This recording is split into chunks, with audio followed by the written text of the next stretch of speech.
Today marks 14 years exactly since we lost my dear friend. The two boys lost their dad, a wife lost her husband, a mom lost her son. My friend Layla lost her brother, and a dad lost his son as well. Staff Sergeant Ergin V Osman, who was killed in action in Afghanistan while serving on his 9th tour, second as a U.S. Army Special Force, and he served 7 prior to that as a U.S. Marine. Ergin was a true hero for our country. Ergin started his military career serving our nation as a U.S. Marine. He was deployed 7 different times as a U.S. Marine, and then he started a family. He had 2 boys, Aiden and Zizi. As a Marine, he could only be home 3 months of the year, so he started his career over again as a U.S. Army Special Forces Ranger and served 2 more tours.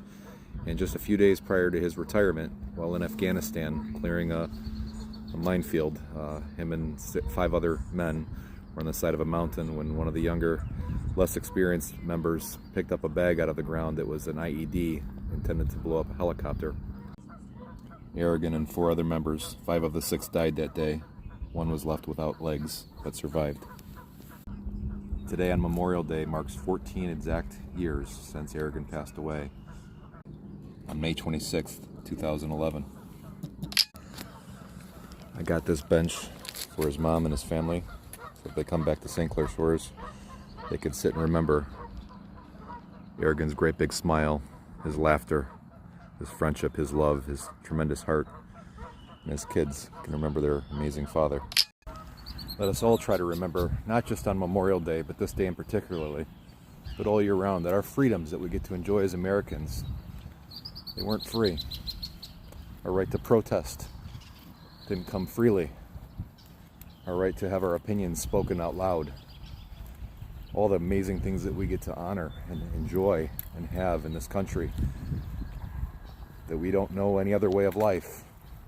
Most other people around the world don't get to enjoy these things that we get to have every single day of our lives. But it did not come freely. Many people, like my friend Ergin, paid the ultimate sacrifice, lost their lives, creating and protecting these freedoms. So let's remember these freedoms when we're with our family, when we're by ourselves, when we're walking through the park, or anything that we're doing. It's important that we remember these freedoms came at a very high price, and we honor the brave men and women who paid the ultimate price that gave us this way of life that we have today. So today on Memorial Day and forever, we need to honor our brave men and women of uniform who paid the ultimate sacrifice to give us these freedoms on Memorial Day.